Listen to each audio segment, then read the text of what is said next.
drives. So there's a lot of V-belts out there, there's a lot of synchronous belts out there. Some companies more than others, but if you're still using the A's and the B's and the C's, some ideas that we can help you upgrade, bring you into the 21st century, and see if we can save you some energy. There's your first V-belt drive. Back in the Industrial Revolution, a farmer pulled together two pulleys. One was connected possibly to a water wheel, or it was connected to a mule-driven wheel, and he's trying to transmit power down the line to another piece of equipment. He took the two pulleys and he wrapped one single length of rope around those pulleys, tied the one end off, and attached the other one to a tension weight, just to keep the tension on the belts. So as that worked, it worked better and better, and he got better at it. He found that the more power he was transmitting, the rubber started, or the rope started slipping on those pulleys.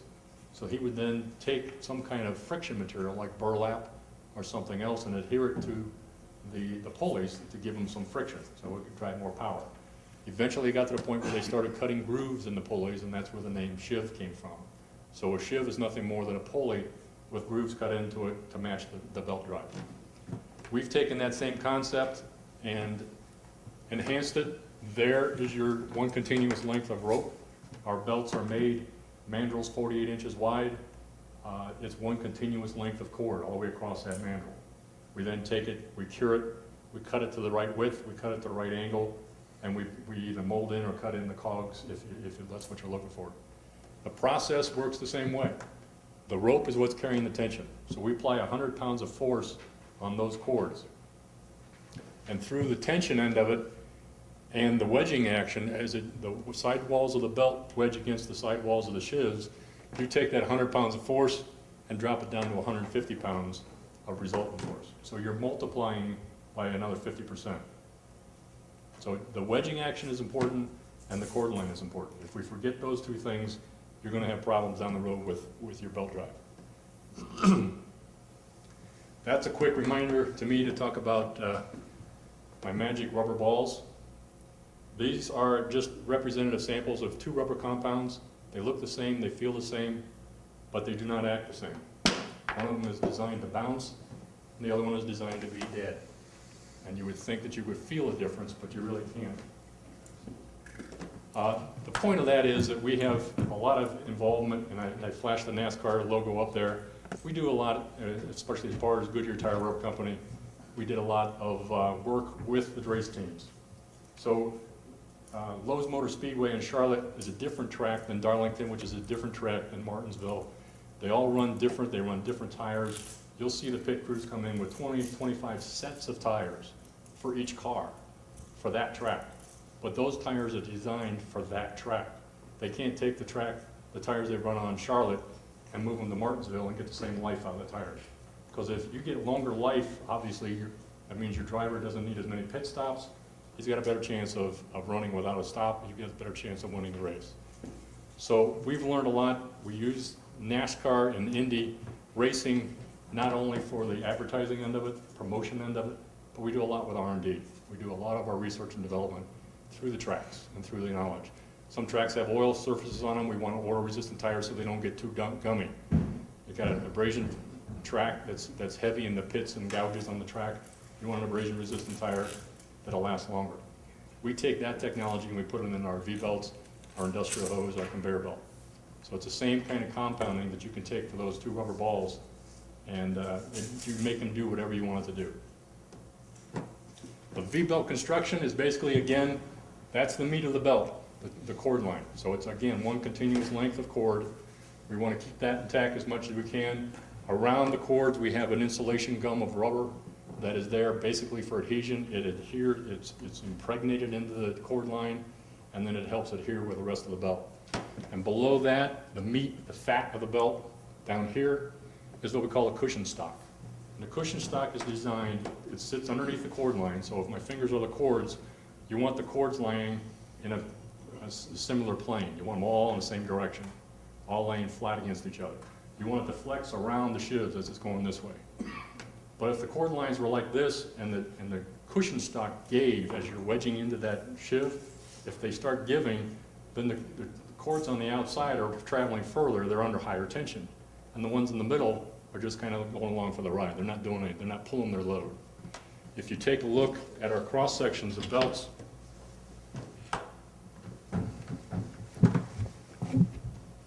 look down the cord line of that, you'll notice that an A-section belt has maybe 6 or 7 cords in it. So if you've got 2 or 3 of them that aren't pulling the weight, you're losing a third of their power. So ideally, again, we want it to do this. We want it to lay flat across the line. If it dishes, you're losing power. So we designed this cushion stock that will flex around the shivs. Again, the belt goes this way. But if you turn it 90 degrees, it won't flex. It's another magic rubber. But what we're trying to do, again, is it's compounded, so you lay your cord lines flat, and they stay on the same plane. So take that sample, flex it in one direction, turn it 90 degrees, and see how it won't flex in the other direction. And then down here, we've recently come into an innovation. We found that by putting cogs in the bottom of the belt, instead of being a flat surface on the bottom, the cogs will allow it to flex easier, so you don't burn up as much energy as it wraps around those to make it bend around the pulleys. It will wrap smaller shivs, and it also dissipates the heat, so heat will destroy a rubber compound. When we first make rubber in its raw state, it's like Play-Doh. You can mold it, you can squish it, it'll flow between your fingers, very moldable. We stick it in a cure mold and set it to a specific angle and whatever. It takes a set, and it's a good product that's still flexible, but it won't give and take and flow. The problem with rubber is the more heat you put to it, after that point, it starts breaking it down. The rubber starts cracking, it starts breaking up. You actually see chunks come out of the V-belts if they get too hot. So it's a fine line we're walking, but the cogs will help you with the flexibility, it'll help dissipate that heat, and it will wrap the smaller metal. Bringing it into the current age, the synchronous belts, people call them timing belts, positive drive belts, rubber chain, a lot of different names for it. They're synchronous belts because they synchronize the drives. So if one turns 1 revolution, the other one will turn exactly 1 revolution with it. So the precision movement, high energy efficiency because of V-belt, as it goes in and out of the shivs, it stretches and relaxes, stretches and relaxes. You lose about 7% of the energy efficiency because of slip. Synchronous belts do not slip. They're like chain, except they don't stretch. So it's lower maintenance. You don't have to come back in, retension them. They don't squeal at you. They don't chirp at you. They don't have as many problems. But a big savings with synchronous belt is we can take a V-belt shiv that is this size and run the same horsepower, the same RPM on a sprocket that's this size. We can take a 5-groove V-belt shiv that's this wide, knock it down to 1 belt that's this wide. So think about the amount of metal we're saving, the metal we're not transmitting power to, and again, we're saving some money. Versus the V-belt, we've got higher horsepower up here with a question mark behind it because these days, these synchronous belts can go up to 300 horsepower. So they are tough belts, they're strong belts. One advantage of V-belts is the impact load. If you need the belt to slip, you do not want a synchronous belt. For example, on a sawmill drive, as that saw is coming through the log, when it hits a knot, you want the belt to slip because otherwise something else is going to give. I've actually had a customer that accidentally put a synchronous belt in a sawmill application and a saw drive, and it hit that knot and it pulled the motor off the mount. The belt was still running. So they are that tough. They're made out of Kevlar. They've got Kevlar reinforcement in them. The high end, the ones that are the lower ends are fiberglass. So they're low stretch, they're low maintenance. V-belts are low cost, basically because you've already got the metal. And in most cases, the metal needs to be replaced, but in a lot of cases, they're not. So that's the low cost end of it. Big advantage of positive drive belts or synchronous belts versus V-belts. Typical V-belt drive, you tension it to the high end up here initially, and the reason for that is it seats itself into the groove, and it also stretches. V-belts are made out of polyester, they do stretch to a point. So you want that stretch, hopefully it'll come in and stay above that dotted green line. If it goes below the dotted green line, then you've got slippage, and she starts chirping at you. Theoretically, they want us to come back in and recommend that 24 to 48 hours after installation, you come back in, lock it out, tag it out, take off the belt guard, retension that belt, put the belt guard back on, and take off the locks and tags. That doesn't happen. So what you end up with is a belt that slips until she burns up. Synchronous belts, on the other hand, you still need to tension them to the high side to begin with, but that's just to seat it in to the teeth. And once you get it seated in the teeth, she runs, and she runs, and she runs. They do not need retention. So it's a huge advantage, not only in the energy savings end of it, but the lower cost maintenance end of it. Any questions on that? That's just my background information that we're trying to get. Again, the points we're trying to get across on V-belt drives is the cord line. We need to protect the cords, and we need to protect the wedging action. So we can get into the actual maintenance and installation processes. Again, trying to get you longer belt life, reduced downtime, no more emergency calls, and some higher efficiency if needed. We have some videos that we show you on the way. Helps and inspect the shivs. If oil or grease is excessive, wipe the shivs dry and clean with salt or other cleansing products. Excessive oil or grease will reduce belt grip, causing slippage and... Coming in, you've got a belt that's got a problem or a belt is falling off, first thing you should do is inspect the shivs. And we do that with shiv gauge, which we've already passed out. Everybody have a set of shiv gauges or seen how they work, used them in the past? They can be used in a couple different manners.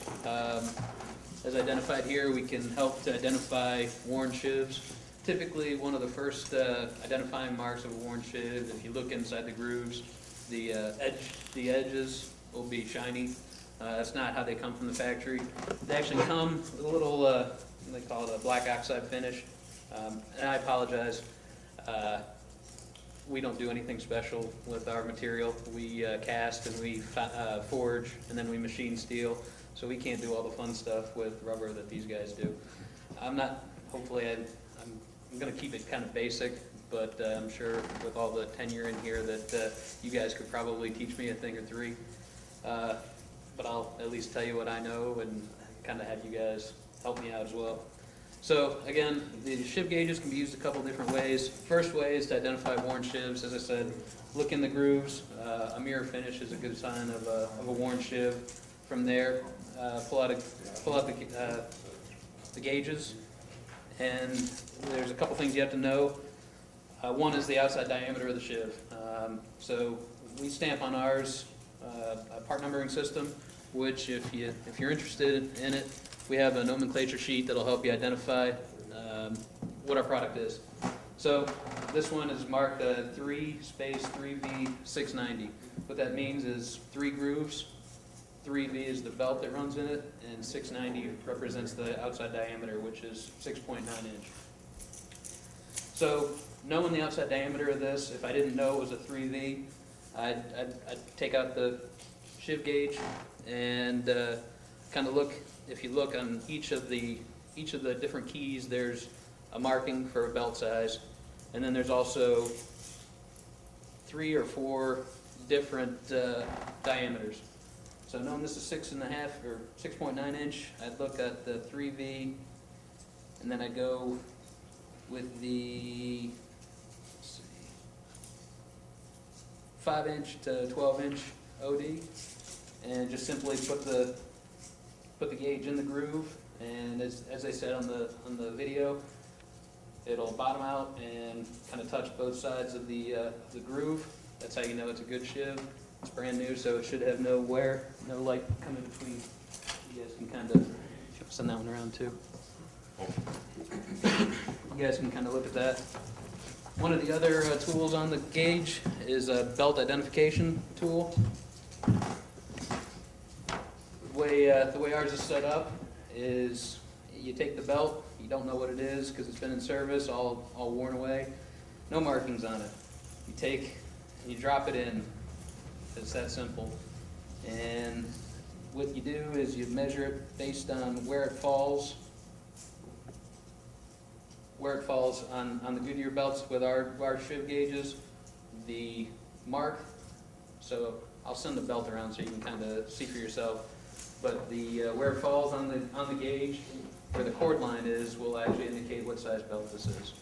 So for this one, it's a 3V belt. I'll drop it in the V section belts, and the cord line will line up right where the 3V's line is.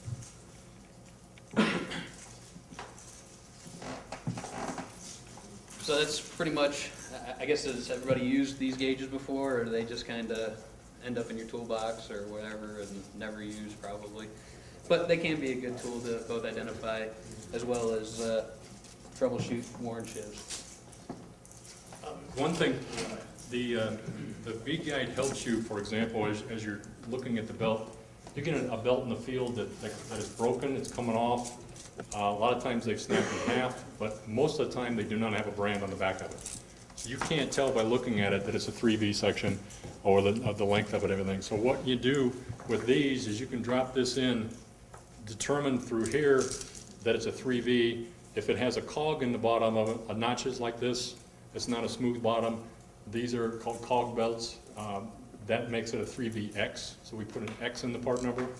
And then even if the belt is, if you can get a length around the outside of the belt, even if it's snapped in half, get the length of the whole belt, as long as there aren't any chunks that came out in 2 or 3 pieces. Get us the length of that belt, the 3VX, 50 inches long. Take that to your part store, your storeroom, whatever, that you get the belts and say, I got a 3VX belts that's 50 inches long. You can go up to 51, you can go down to 49 because you've got take up in your motor. That should be able to get you a belt that you'll know without having to read the part number, unless you've got it marked somewhere in your system that tells you what it is. That's one good option. The other thing we want to caution you about is that V-belts will wear out shivs. People always say, how can a rubber V-belt wear out a metal shiv? But in a dusty, dirty environment with wood chips or sawdust or anything floating around, the sidewalls of these belts are like magnets to dust and dirt. And once they go into the shiv with dirt on them, they get embedded in the sidewalls of that V-belt. It becomes a piece of sandpaper. It's a grinder, and it's wearing away that metal. So you will see it dished out like this. And as soon as you see it, Connor mentioned the shiny mirror surface.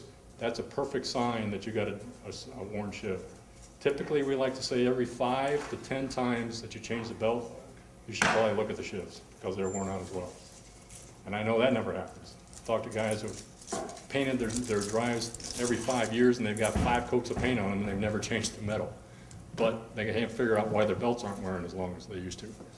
So if you see it from the outside, you see it as it's running, and it's at least, the belt is running, the top of the belt is running at least at the top of the shoulder of the shiv, or even higher, you know you're in pretty good shape. If it starts dropping in like this, you got some issues. If it falls all the way to the bottom and it's running off the bottom of the belt, again, you've lost that wedging action and you've lost power. So if you've got a 50 horsepower motor running 5 belts and you've got 3 of them that are dropped down below, you're asking 2 belts to run 50 horsepower, which they're not designed to do. So they're going to wear out. They're going to wear out quickly. Any questions on that? Thank you.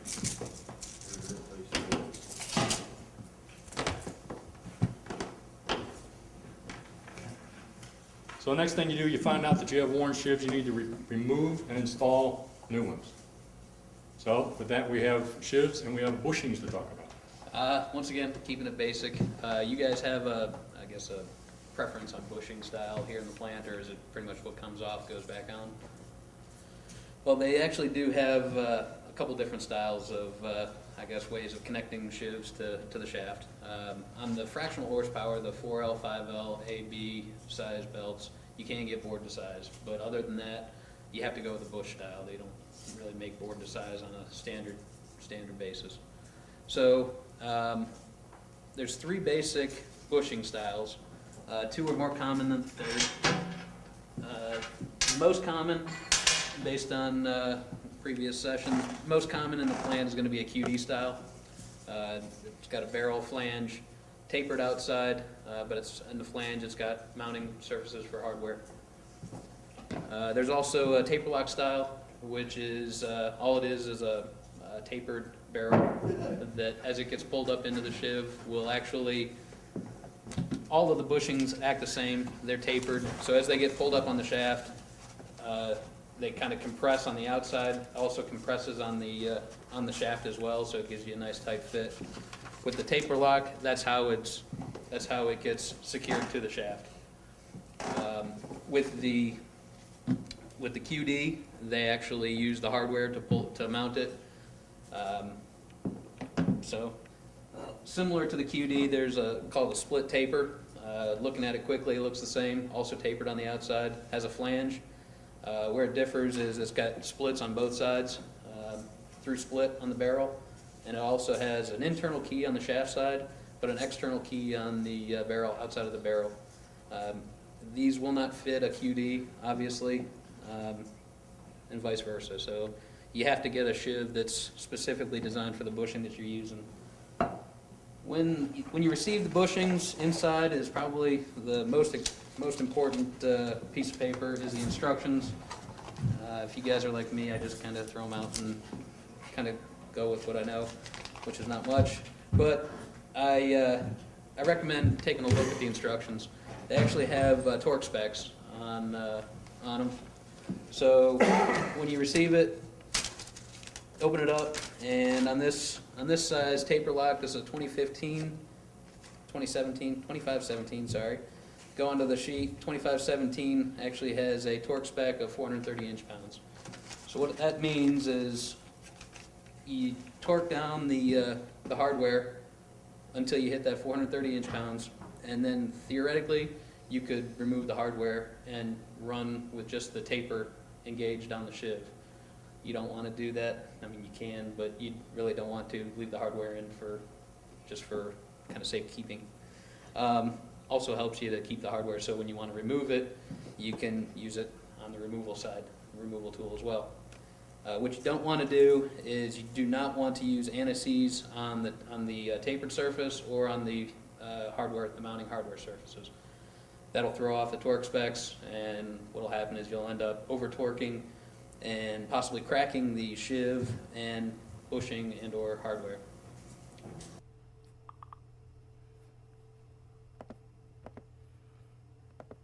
I guess a lot of steam, a lot of heat.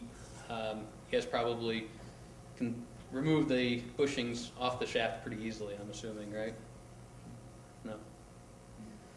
So I've been told that you guys use anti-seize on the shaft when you're mounting the bushings. It's not really recommended under real world environments. You guys probably do use the anti-seize, and that's your preference. However, we do recommend not using the anti-seize. The torque is transmitted by the key. However, keeping the alignment, keeping everything where it's set initially is a little bit more difficult, especially when you're using a taper lock, and it's really the grip on the bushing to the shaft is what keeps it in place. So any questions on bushings? Pretty simple, as I said, pretty basic. From there, I guess we'll go into mounting the different style sheaves. As I said, the split taper is a relatively new design, so trying to find a sheave, it's going to be a little bit longer lead time because they're not really stock standard. So what you'll more commonly see, as I said before, is the QD and the taper lock style. Everybody's played and mounted these things in the past. Grab the smaller taper lock. No, the sheave itself, yeah.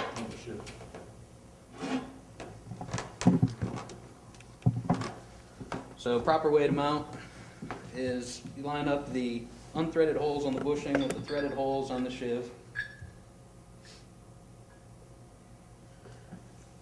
And it's easier just to kind of get them going before you put it on the shaft.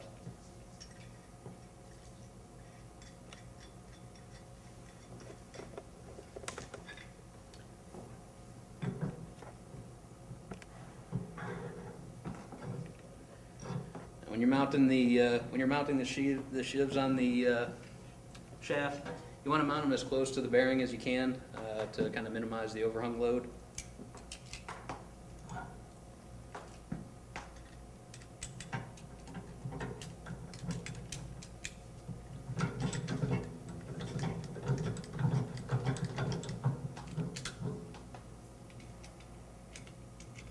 just kind of want to snug them up. Once you start torquing it, it'll actually start clamping down on the bore and make it a little bit more difficult to align down the road. On the QD style, up through a size J bushing, we actually make it where it's reverse mountable. What that means, the bushing will actually only go in the shiv one way because of the taper. So reverse mounting means, when we say reverse mounting, what it means is you can actually put the hardware in from either end. So once you got the bushing in, you put the hardware in from this side or from this side, and it'll hold either way. For ease of removal, you want to make sure you line the unthreaded holes on the bushing up with the threaded holes on the shiv.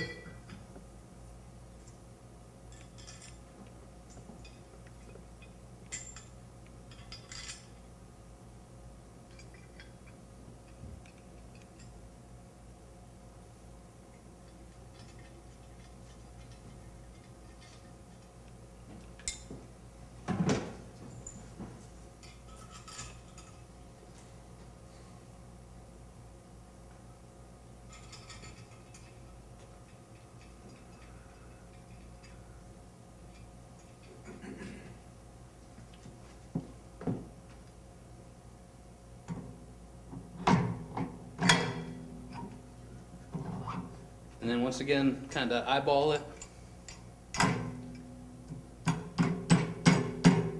Line it up. I don't have a hammer because a lot of the bushings, you're not really supposed to apply any force to.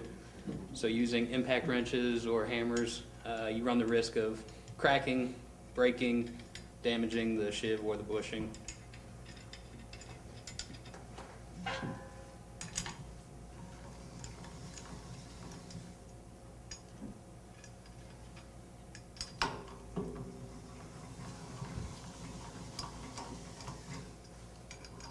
Wrong way.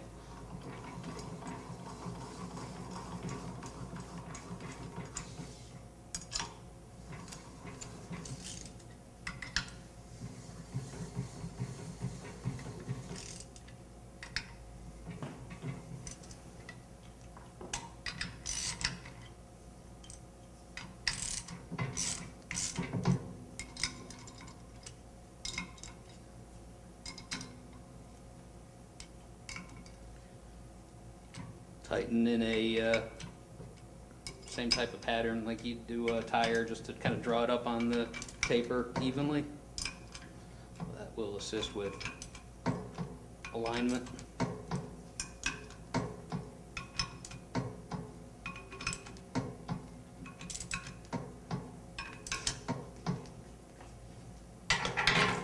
On the QD, there's a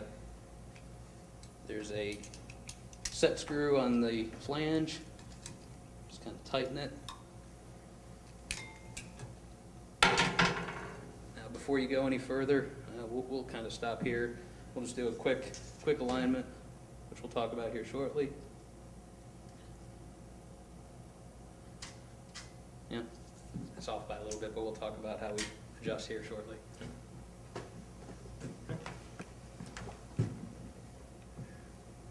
So now we've got the shivs on, we want to check the alignment. Two different kinds of misalignment in a belt drive. The first one is where the shafts are parallel, but they're sitting on the shivs, or the shivs are sitting on the shaft in a different plane. Their shivs are offset. And then the angular is mostly found mostly a motor mount would be cocked. So the shivs would be, one of the shivs would be cocked like to an angle. Makes it tough on the belt. It will wear out your shivs, it will wear out your bearings, cause a lot of belt problems. So the ideal situation, we get it as close as you possibly can in alignment before you tension it up. Once all drive components have been inspected, shiv alignment must be checked. Okay, how do you guys align your drives? I'm sorry? Laser, good. Okay. Got a couple options we talk about. Laser is the best. If you've got, I think you have one that sits in the V grooves, is what we heard. That's a great tool. I'd recommend you use it as often as you possibly can. If you don't have the option of pulling that, the first option, least effective option, is to eyeball it, take a look at it, see if that works, see how close you can get it that way. Second option is a string. If you want, you can do the string end of it. You bring the string along the front edge and pull it across. You want it touching all 4 points. So you want the string to touch here, here, here, and here. And if you can do that on the front and then come around on the back side as well, and it has to touch all 4 spots again, then you're as close as you can get with the string. And you want to check the back side because of this type of angular, the parallel angular method. So it's a little hard to do. It's impossible to do with a string on the back side if they're all cocked like that. Third option is the straight edge. Looking at the same thing, you want 1, 2, 3, 4 points to be touching, and then the same on the back with a straight edge. The problem with straight edges is finding the one long enough that you can use if there's long center distances, and that's where the laser comes into play. We have a laser alignment tool. It works on the same principle. It does not sit in the grooves, though. It actually has a magnet that sits on the outside of the shiv. That 2 magnets that pop out, and we've got little adjustable cat eyes here that you're trying to shoot through. And the beam of light will come in, shoot you right in the eyes. So it's a pretty wide beam, will cover a long distance. What you're trying to do is shoot it between the eyes. And we're slightly off on this one, just a little bit. That's the best we've had today, though. Yeah. And a lot of our problem with alignment is with this mounting setup, but we're limited with that, but it still gives you a good example of how to do it. But again, the laser's the best. Straight edge would be next, string would be next, and then worst scenario, if you have nothing else, is just eyeball as close as you can. Any comments on that? Questions? Okay. We're going to align those rascals? Yep. So they're all lined up now. With the taper lock, there's no set screws to hold it into place, so it's just torquing down to the proper spec. Will actually put a good grip on the shaft. So Okay. I'll let you install and. Okay, so the next thing you want to do is you want to select the correct belts. You found the shivs, you replaced the shivs, you know what the shiv is because you had the part number. If you don't, they're brand new, they're stamped on the outside. So you want to make sure that the belts match the shiv grooves. I mean, you've got some belts that are pretty close dimensionally as far as the width of the belt, but they may be a different angle. For example, a 5V belt is a different angle than a B-section belt. They look pretty close in dimensional, but the 5V is a steeper angle than the classical belts. So you want to match the belts to the grooves. If they don't match up, then you're losing that wedging action again. So you're losing your power by not matching the belt to the groove. Next thing you do, you don't want to mix belt brands. If you've got a 5-groove drive, 2 belts break off, 5 belts break off, and you've only got 3 of Goodyear and 2 of somebody else's in the shop, not ideal situation, because as we manufacture belts, in this situation you've got a B90, so that tells you the cross-section of the belt. That tells you it's about 90 inches in diameter or in circumference. Rubber Manufacturer Association, which is our guideline, says for a B90, it has to measure 90 inches plus or minus. It gives us a tolerance. And our tolerance is, as exaggeration, will be this wide. So 90 inches is forever, but this is the tolerance plus or minus. We may manufacture those belts to the low side of the tolerance. Our competition may manufacture to the high side of the tolerance. So if you take 3 of our belts, put it together with 2 of their belts, the ones that are shorter are going to be carrying the load. So again, you got 3 belts carrying the load out of 5, you've got 40% of your power is gone. You're losing it, you're putting it all on those 3 belts, they're going to fail quickly. So if you have to, you can mix belt brands, but only short term, because you can bank on somebody coming back and saying they came off again. What you need to do is order the 5 belts for the whole set. The other thing you don't do, and it's pretty common, is that you mix new and used. Again, new and used belts. The used belts are already stretched. You put 2 new belts on, even if they're Goodyear belts, The new ones are gonna be shorter because they haven't been stretched. The new ones are gonna carry the load. So in an emergency situation, that's all you have is two belts to go on a 5-belt drive. The other 3 are used. Use them to get by, but you may be better off just running the 3 used ones by themselves because of at least 3 belts will be carrying the load instead of the 2. But order the 5, order the set of 5. Because eventually you're gonna be back on that same drive. So then you come in and you install the belts. First thing we do is we shorten the center distance down. And what we're trying to do there is simply drop the belt into place. It's just that easy.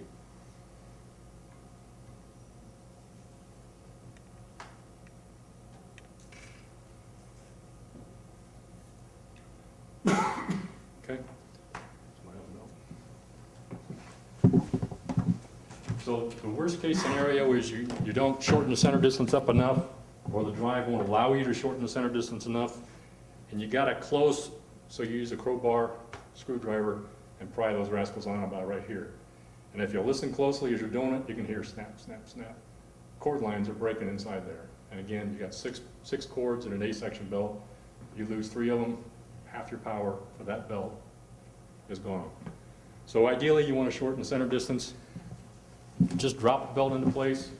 Worst case scenario, you roll it in like he is on the picture. Just start at the top and roll the shiv around until she drops into place. It's not great, but it's better than the crowbar. Questions? You have to order max sets, like that 3. Good question. Excellent question. Used to be, yes, you had to order match sets. What's your tolerance on this? So your Yeah, tolerance is so high the enough. problem was, back in the old days, and I'm saying probably the 80s, again, we had a B90 that had a tolerance like that. What we ended up doing was, we would cut the tolerance into thirds. So this one, we would put a match code of 50 on it. That one, we put a match code of 51 on it. And this one, we put a match code of 52. So if you wanted a set of 5, a set of 3, a set of 2, you had to find 2 with the same matching code on it. And they were labeled right on the belt. Then we got smart and we said, well, we'll outdo this. We'll figure this sucker out. We'll send these to the East Coast. We'll put these in the Midwest, and we'll send these to the West Coast. So if they're looking for a set of 5, they've only got 52s to pick from. Flight comes around, 400 branches nationwide, switching inventory back and forth, screws the whole thing up. So what we ended up doing, and over time our production capability got a lot better, we started manufacturing to tighter tolerances. So we're actually manufacturing to a tolerance about that tight. So the elimination of the matching codes. We don't need those anymore. There are still some manufacturers out there that will tell you they need match sets. I've seen belts that have been branded unmatched, which means they didn't meet their own production tolerance, but they wanted to sell it. But our belts, they have matchmaker on them. It says on the outside of the belt, matchmaker series, and that just means that you don't need to worry about the code because they're already production tolerance-wise is tight enough that you don't have to worry about it. It's tighter than the old matching codes. That's a great question. Thank you. But different brands have different tolerances. Yes, still got the tolerance problem between the manufacturers. A lot of our good manufacturer competition are still they're manufacturing to tight tolerances as well, so they don't need matching codes. We've got others that are not so good and they're not so tight on their tolerances. Okay? So now we got the belts on, we need to talk about tensioning. V-belt tensioning is the most important factor. Here's a graph that shows you life expectancy as it goes up. So the higher it goes up on the graph, the longer the life. Starting on the left, the tension process. As you start with 0 tension and go out to way a whole lot of tension as you go out to the right. So as you'll see, as you install the belt with 0 tension, you get 0 life because it just sits there and spins. The belt doesn't work at all. As you increase the tension, come down, the belt life jumps up pretty dramatically, pretty quickly, climbs that ladder to where it gets to that magic number of 100% belt life. And then as you continue to tension it, the belt life starts coming down, but you'll notice it doesn't come down as fast as it went up. So that tells me if I'm gonna miss my tension's magic number by, let's say, on the finger scale, let's say 1 inch. If I want to be an inch light on the tension, my belt life comes down to here. So that's pretty low on the scale. If I want to be inch over, belt life is right there. So theoretically, what you want to do is, if you're going to miss your tension magic number, miss it on the high side. Just don't go out here, because then you got bigger problems. Okay? The question is, what's the magic number? And that's the hard part. What we found is that 80% of the belts are improperly tensioned in the field. Has nothing to do with you guys, has a lot to do with the tools you have available, and again, that number. You not know what the magic number is for that drive. But we'll get to that. Belt tensioning, it's essential for maximum belt life. Over-tensioned belts, the ones that are on the far right of that graph, you got premature belt wear, that'll wear that rascal out really fast. You got reduced bearing life. You're putting a lot of load on that shaft and on that bearing. You got bigger problems if you're over-tensioned it too far. You'll bend the shaft. I've seen people actually bend the shaft if they tension the belt so far. And then you lose your shift groove integrity, which means your wedging action is gone. Under-tension belts, they'll slip. You've all heard it. The old fan belt in the car that's just chirping as you go down the highway, the AC belt that they no longer have. But you hear them in the plant. They're yelling at you, they're squealing at you, they're chirping. That's an under-tension belt. They overheat when they do that because they're slipping. That's why they're chirping. They'll roll over, and they'll give you higher maintenance costs because they're going to wear out. He mentioned in the video the ideal tension for a V-belt drive is the lowest tension at which the belt will not slip under peak load. And the peak load is usually at startup. Okay, so if you can get it to the point after it's been running for 48 hours that when they turn that motor on, she starts up, she doesn't squeal at you, that's the right tension. Don't go any higher. How do you guys do it? How do you guys tension belts?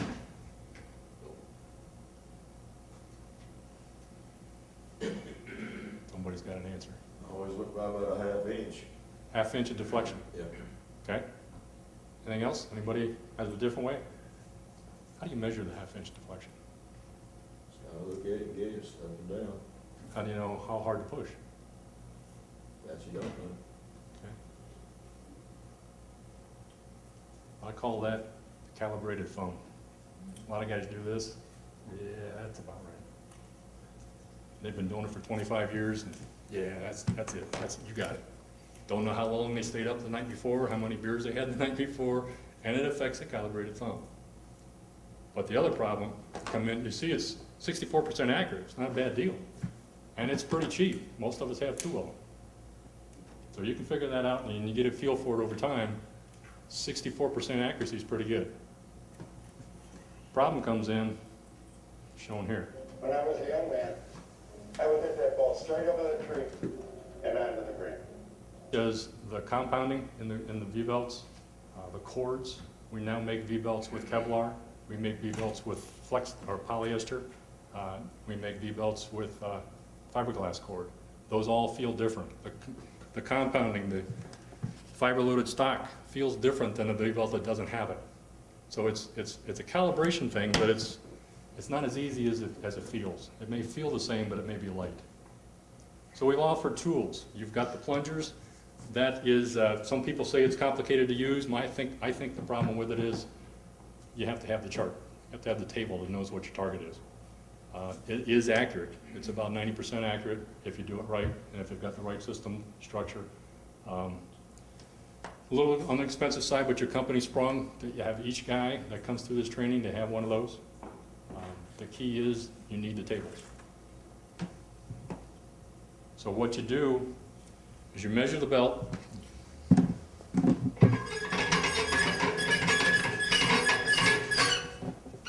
You get it to a point that the span, and the span is the distance where the belt exits the first sheave and enters the next sheave.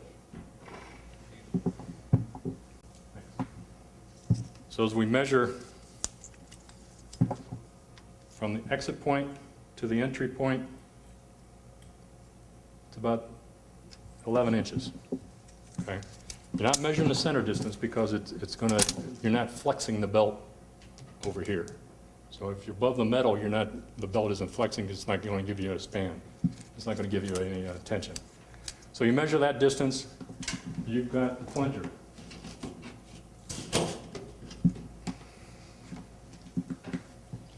The large O-ring at the bottom, you set that, there's two different gauges here, there's one for inches and one for centimeters.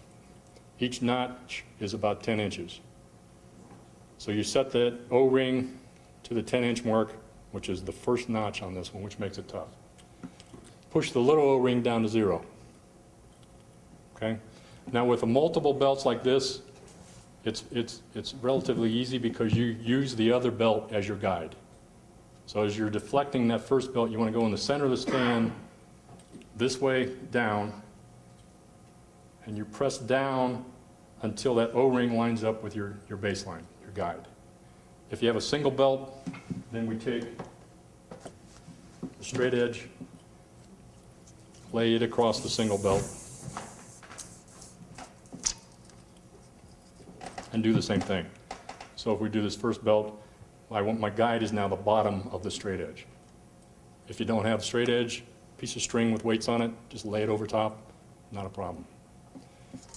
Banded belts, you want to do the same thing. It's going to be easier because you'll need a string or a straight edge sitting on those. Press down in the span. The difference is you take your chart number and you multiply it by the number of ribs you have in the belt. So if this is a 3-rib banded belt, you take the tension number off your chart, multiply it by 3, and that's your target. Okay? Somebody want to give this a shot? You should come up first and try your usual method. How about guy in the middle and the back? Give it a shot.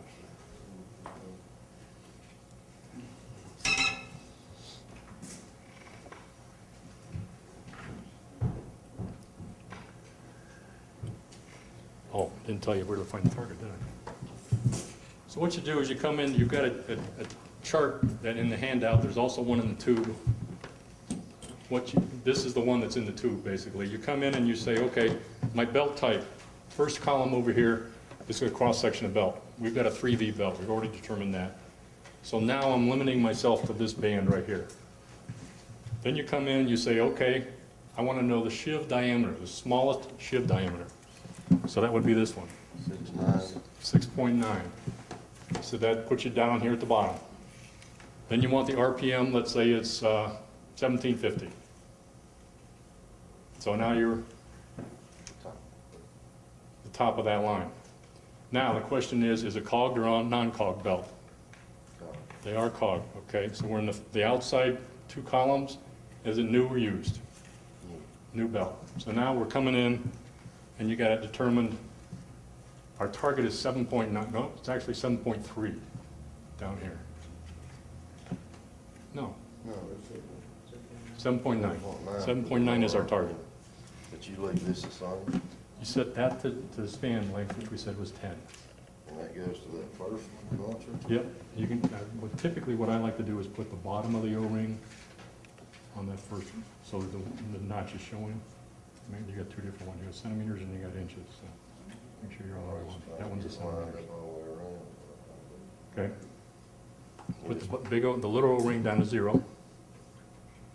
Push all the way down. I'm sorry?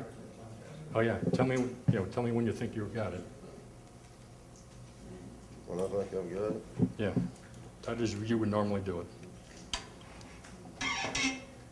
I've heard some interesting methods too. One guy was saying he pounds it with his fist, another guy listens to it, twangles it like a guitar. The guy that pounded his fist was within a couple of. You got it pretty good, yeah. He was very close. You got it?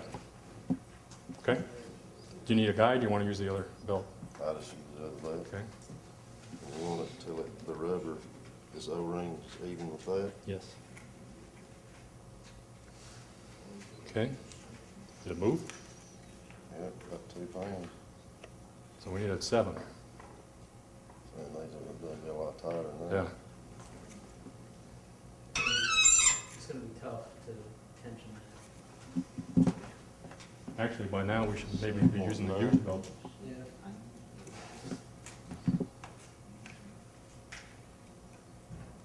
Still 2.5. So I'm as good as this gauge. My thumb with it.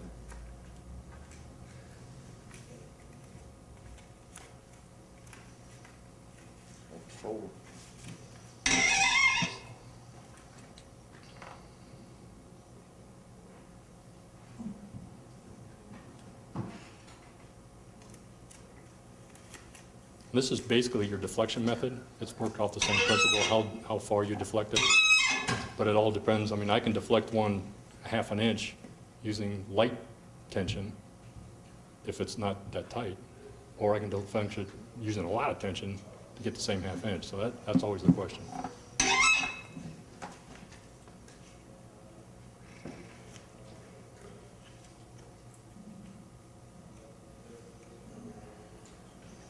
I'm up to 6, but I didn't think it'd be that time. You start stepping away.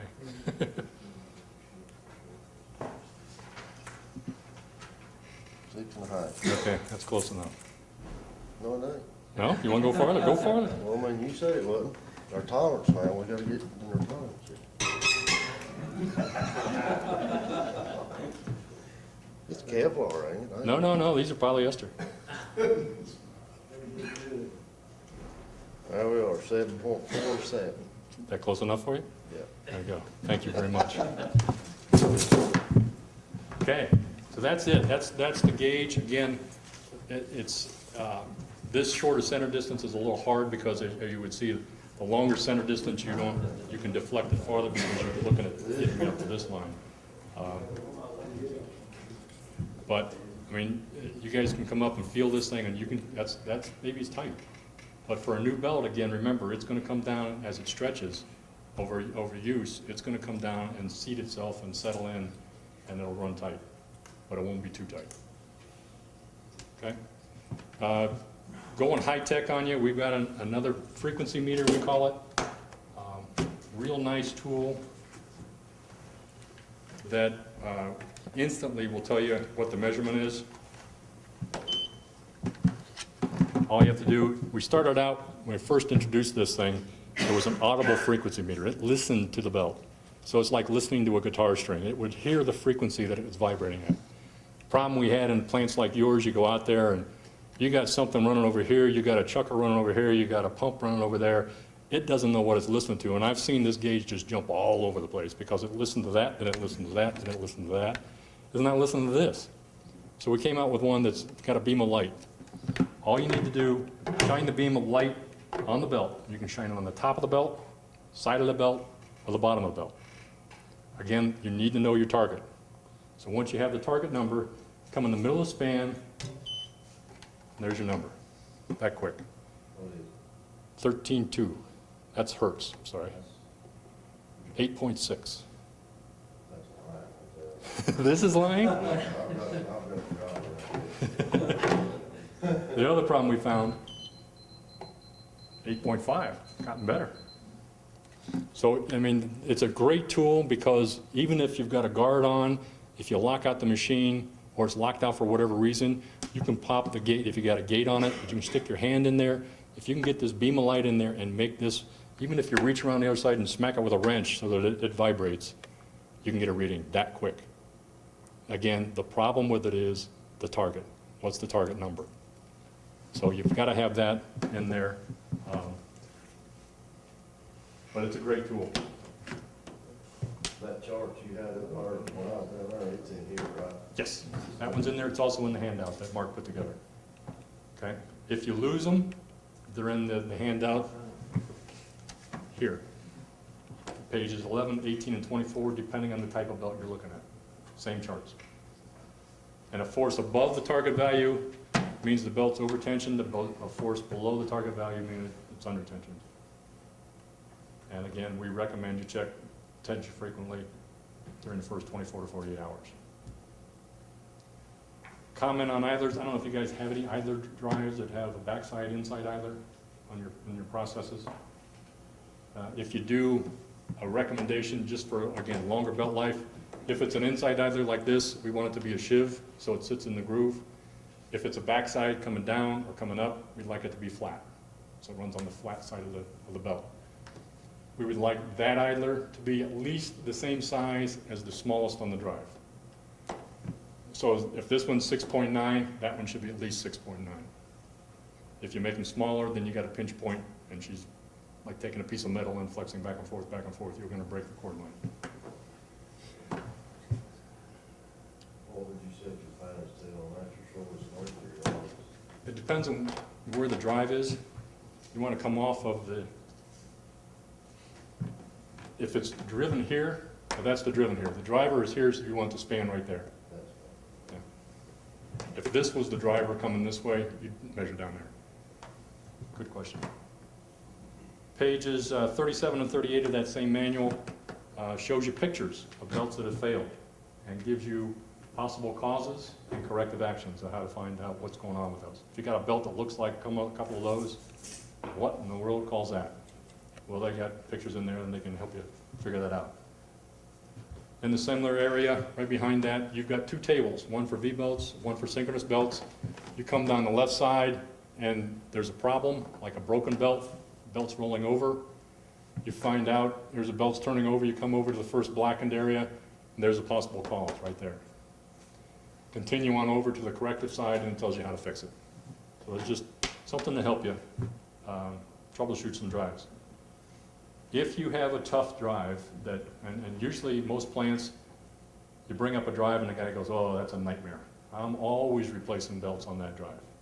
We've got a program we call Maximizer Pro that will take that information, the drive analysis information, and give you a recommended drive that will help you fix that problem. All we need is this information on the left side of this page. We need to know the current, what you call it. I mean, is it below or 55? If I say below or 55, everybody in this room knows what we're talking about. Even if, tell me what section you're in.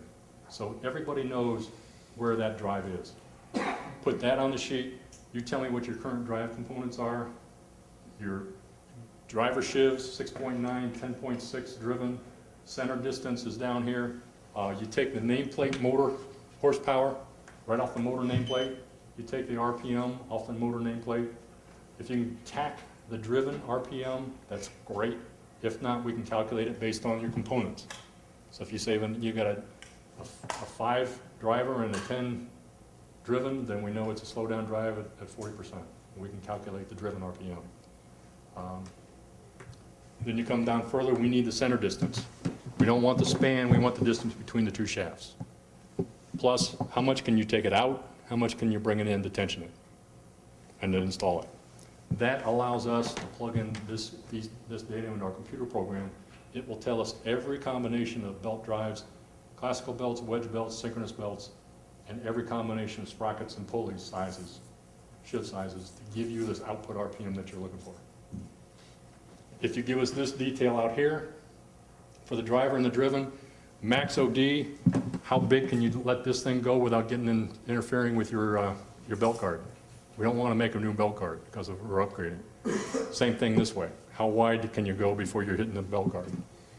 Get us that information, get us the shaft diameter, and we'll come back, tell you a drive that'll fit with the bushing that'll go with it. Tell us how often it runs. Is it 24/7? How many hours per week? How many weeks per year? We'll come back and we'll give you a recommendation like this for that particular drive. There's your horsepower, 30 horsepower drive. This was actually Davidson College air handler. The service factor we were looking for was 1.2, 16.3 inches center distance. They're spending $15,152 per year to drive one 30 horsepower motor. And think about the ones you've got out here, the 200, 300 horsepower motors. That's a lot of money you're spending in energy. You save 10% there, somebody's a hero. There's your driver sprocket RPM, driven sprocket RPM, the diameter of the drive, the diameter of the driven, your hub loads. There is your input for all the tension information, whether you're using the plunger or the frequency meter for that particular drive. We don't work off of a range of RPM. We don't work off of a range of shift diameter. For that specific drive, that's your tension requirement.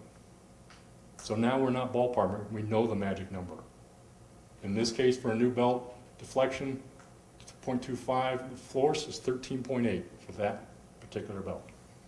It's 2 belts, a C60. Used belt, 9.7 pounds of force. So it takes away the magic number question.